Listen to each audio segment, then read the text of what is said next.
Então, como a Ju já comentou aí, a gente tem o nosso jeito pocante de agir e a gente tem o nosso jeito pocante de falar também, né? Então, isso principalmente por conta do nosso posicionamento como pocante, que é a nossa política não discriminatória, que a Ju mencionou aí, que tem sido muito elogiada. A cada vez que a gente se apresenta para alguém novo, para alguma empresa nova, a gente recebe alguns elogios em relação à nossa política não discriminatória, porque isso está sempre presente em tudo que a gente entrega.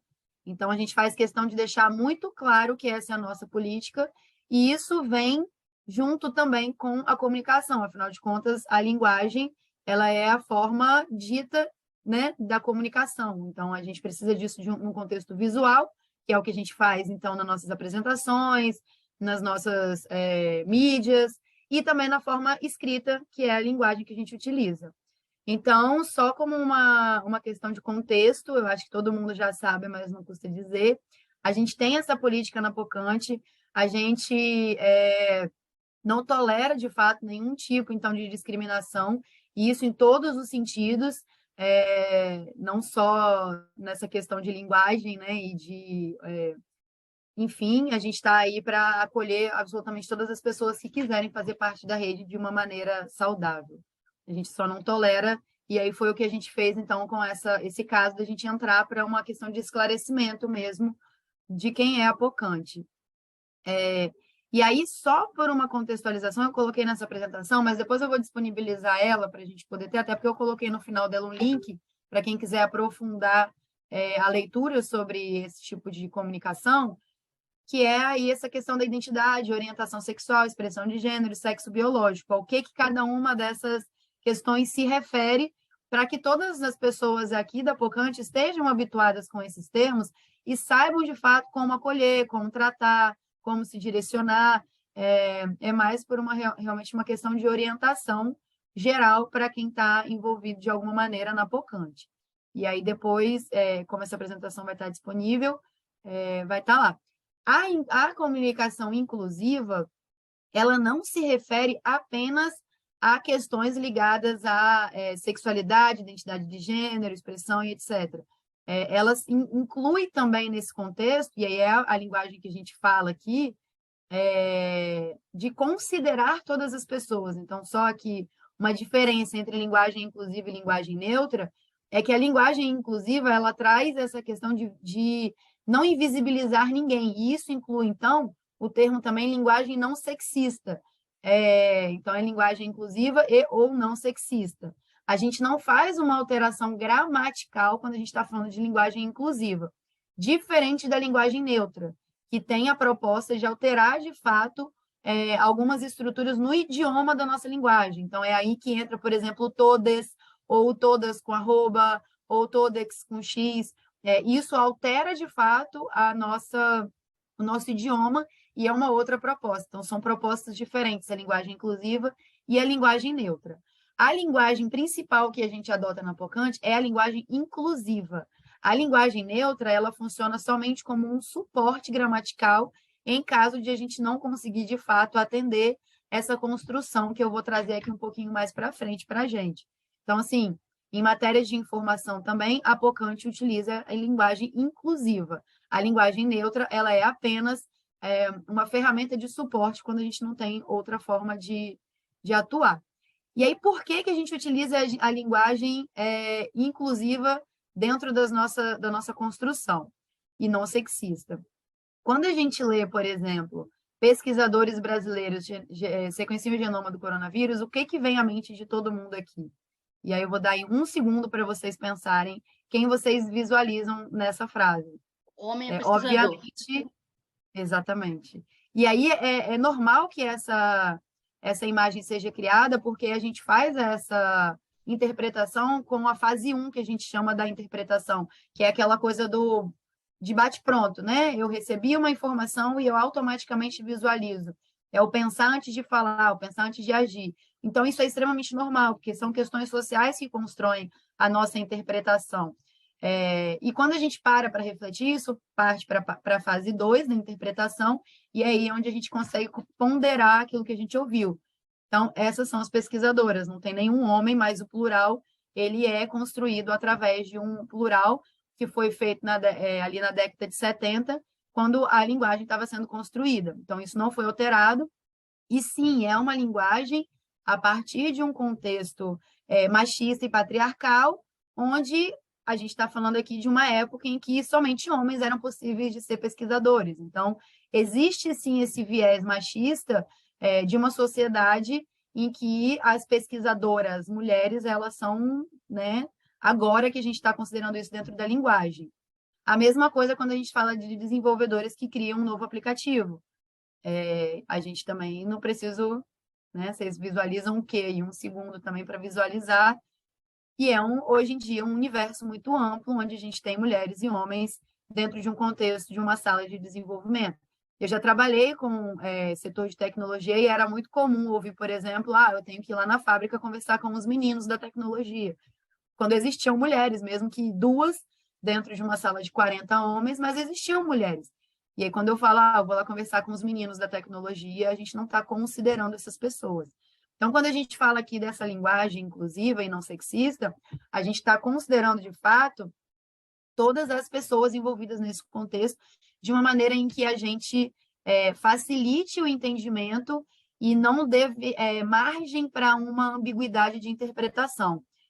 E aí é muito comum escutar quando a gente vai defender que a nossa linguagem é uma linguagem inclusiva, que isso está errado, que isso, como a gente escutou, por exemplo, que isso é um exagero e que isso está ferindo a gramática, ou que isso é uma militância desnecessária e etc. Só que, na verdade, a gente precisa lembrar que a linguagem, a forma de se comunicar, ela é viva. Então, eu nunca ouvi ninguém reclamando de gírias que a gente criou, ou dessas novas nomenclaturas que se dão depois das redes sociais, e de usar e-mail, por exemplo, dentro da nossa comunicação, que é uma palavra que ela foi inserida no nosso vocabulário. Então, o tempo todo, a comunicação e a linguagem ela está sendo recriada, transformada e constituída. Então, esse é, inclusive, um argumento de defesa quando a gente ouve que a linguagem, você está ferindo a gramática. Não, a gramática, a linguagem, ela é viva e emergente. Então, ela precisa estar de acordo com o que a gente está vivenciando a cada geração, a cada novidade de ano que passa aí. Então, esse argumento ele não é mais considerado. E, para além disso, esse ano foi aprovada uma lei que deixou, então, de proibir o uso da linguagem neutra. Então, hoje existe, inclusive, uma lei que dá esse olhar diferenciado para a linguagem neutra. Então, assim, dentro dos materiais didáticos. Então, a gente já está realmente construindo algo dentro da nossa sociedade brasileira, né? Então, dentro do Brasil, que a gente consegue trazer essa visibilidade. Por que utilizar esse tipo de linguagem? A gente precisa pensar que a gente tem muitas pessoas que estão lendo, além da questão não sexista, a questão inclusiva, ela traz, por exemplo, pessoas que possuem uma dificuldade ou que foram alfabetizadas até certo momento, ou pessoas que possuem realmente dislexia, que não conseguem fazer uma leitura muito complexa. Então, quando a gente fala de linguagem inclusiva, a gente fala também de simplificar a escrita que a gente está trazendo. Só que as pessoas só olham ali na margem do problema, que é o todes. Né? Nossa, falou todes, você já desconsidera toda a defesa de falar de uma maneira inclusiva, quando não. A linguagem inclusiva ela está considerando outras pessoas também, outras esferas de leitura e de comunicação. Então, é importante a gente pensar que essa comunicação ela traz não só essa questão, como eu falei lá no início, de gênero, de sexualidade, etc., mas também outras necessidades gramaticais aí de inclusão. Aqui eu trouxe, eu acho que 9 dicas ou 10 dicas, que eu vou passar bem rapidinho, porque esse material, como eu falei, vai estar disponível, mas só para exemplificar uma maneira para vocês revisarem a apresentação de vocês, do módulo, né?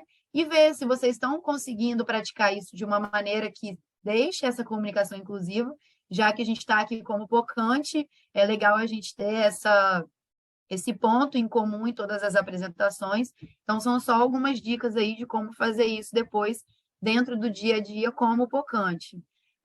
Então, remover o artigo, né, em substantivo, substituindo, por exemplo, os nossos clientes, que é uma forma plural de falar, tida aí como já o consenso para clientes da empresa, os líderes do movimento, os homens, a humanidade, a população, o povo, os eleitores, o eleitorado. Então, assim, são só alguns exemplos de como a gente trazer esses termos genéricos no plural para dentro da nossa narrativa. Uma outra dica, então, é acompanhar da palavra equipe, ou, né, pessoas. Então, os desenvolvedores, como a gente falou lá no começo, pessoas desenvolvedoras. Isso a gente faz muito dentro dos textos da Pocante, utilizar pessoas, né? As pessoas mentoras da Pocante, as pessoas consultoras da Pocante, as pessoas que irão participar do Regenera. Isso a gente já faz bastante. Então, a equipe médica, a equipe de design, a equipe de desenvolvedores, é uma maneira não sexista também de tratar a nossa construção de texto.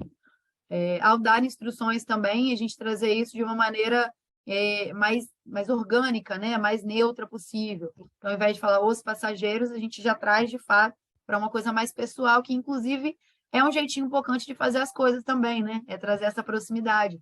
Você pode desembarcar aqui, tentar falar também no singular sempre que possível.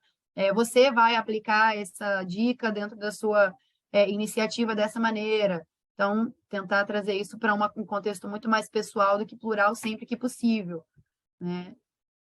Uma outra dica, e aí é por isso que as pessoas banalizam, às vezes, muito a linguagem inclusiva, que é ir pelo caminho mais fácil. Por isso que a gente não utiliza a linguagem neutra, necessariamente.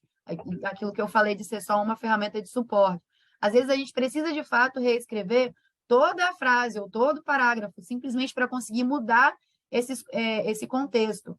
E aí, por isso que às vezes é mais fácil resumir ali o todas, ou, enfim, de uma maneira mais simples, do que reescrever todo o parágrafo. Mas a indicação é, de fato, que isso seja revisto.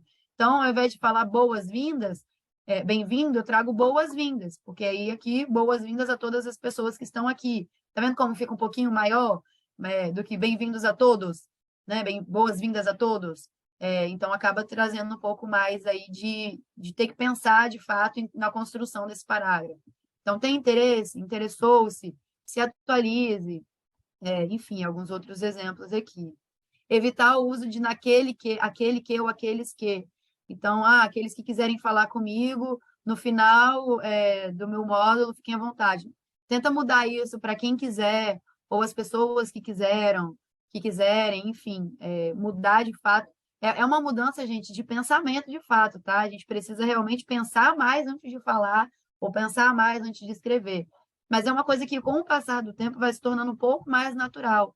É só a gente realmente ir se adaptando a essa nova forma de comunicar que a gente vai conseguindo fazer essa mudança de uma maneira muito mais natural. Obviamente que, como a Ju falou, o tempo todo a gente vai errar, vai trazer aí questões que precisam ser melhoradas, mas é porque é uma construção, como eu falei, é vivo, né? É orgânico. Então, a gente vai melhorando a cada possibilidade que a gente tiver.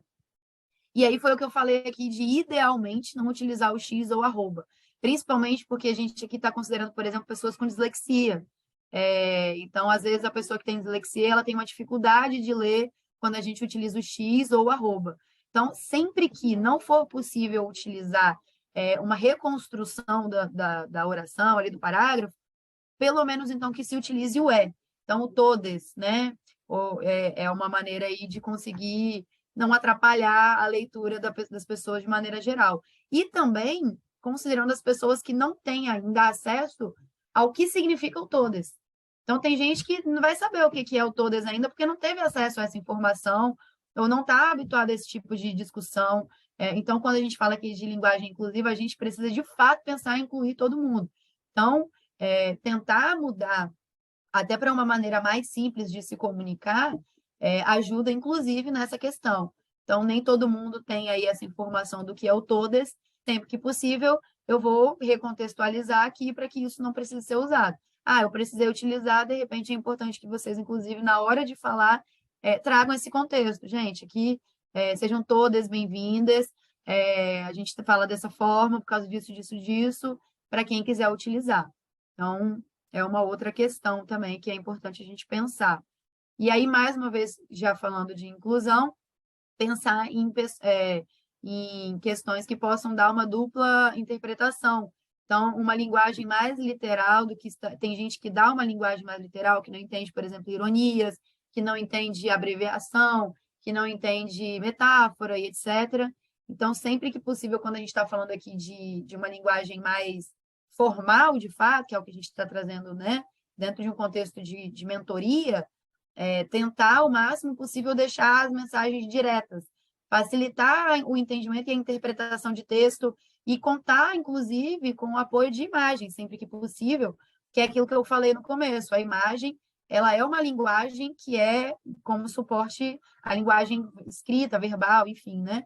Então, sempre que possível, a gente contar com esse reforço de imagem, de mensagem, através das imagens. Então, fica também essa dica para a gente conseguir incluir o maior número possível de pessoas. E por último, não por último ainda não, está acabando. Evitar parágrafos grandes, sempre que for escrever os slides também. Mais uma vez, a gente falando aqui das pessoas que têm dislexia ou que têm dificuldade de leitura dentro da tela do computador, ou que têm problema de vista. Parágrafos curtos, eles tendem a ser muito mais facilmente lidos e entendidos e interpretados. Então, eu tenho uma mensagem grande, quebrem mais slides, mas tente evitar os parágrafos muito longos, porque às vezes as pessoas não conseguem acompanhar, ou a gente está falando ao mesmo tempo que está mostrando ali o slide, aí a pessoa não consegue fazer essa associação. Então, tente sempre que possível parágrafos curtos, quebrar linha, texto, a fonte também, uma fonte mais fina ou de mais fácil leitura, para que a gente não tenha aí tanta dificuldade de leitura. Então, como eu falei da fonte e da imagem, já falei também, utilizar a imagem sempre que possível como um reforço da mensagem que eu quero passar. E, por último, parece que não, mas é importante a gente ter cuidado com emotion, se a gente for utilizar também, ou emojis, né? Porque, às vezes, as pessoas têm dificuldade na verdade, tem essa divergência de interpretação. Então, às vezes, o que para mim é uma carinha sorrindo, para alguém é uma carinha séria, ou uma carinha estressada, ou uma carinha irritada. E isso já foi comprovado, inclusive, que existem emojis que têm essa dualidade de interpretação dependendo do espectro da pessoa que está lendo, ou da vivência e etc. Então, assim, sempre que for utilizar emojis e imagens, que elas sejam, de fato, bem claras quanto à mensagem que elas precisam passar, para que não dê esse tipo de divergência de interpretação. E aí, no final, eu vou deixar esse link aqui, que é um guia de linguagem inclusiva, para quem quiser ler um pouco mais, entender um pouco mais desse assunto, fica aí disponível. Mas, assim, foi o que eu falei, são dicas gerais que eu acho que vale a pena a gente dar uma refletida nas apresentações aí de cada apresentação, para que a gente consiga, sempre que possível, incluir quanto mais pessoas dentro das nossas narrativas, melhor. E a defesa que a gente faz é exatamente essa, a gente não faz a linguagem inclusiva dentro da Pocante de uma maneira superficial, a gente tenta sempre que possível trazer esse embasamento do porquê que a gente traz isso, porquê que a gente acha importante, porquê que a gente inclui e não discrimina e faz sempre um ambiente saudável e acolhedor para todas as pessoas que estão envolvidas. Né? E aí, para quem está assistindo aqui esse vídeo, então, aqui na nossa descrição vai ter o link para vocês poderem ler mais aí um pouquinho sobre isso, ou procurar a gente nas nossas redes sociais da Pocante também, que a gente fala sobre isso. Ficou bom, Ibra? Beijo! Gostei, gostei.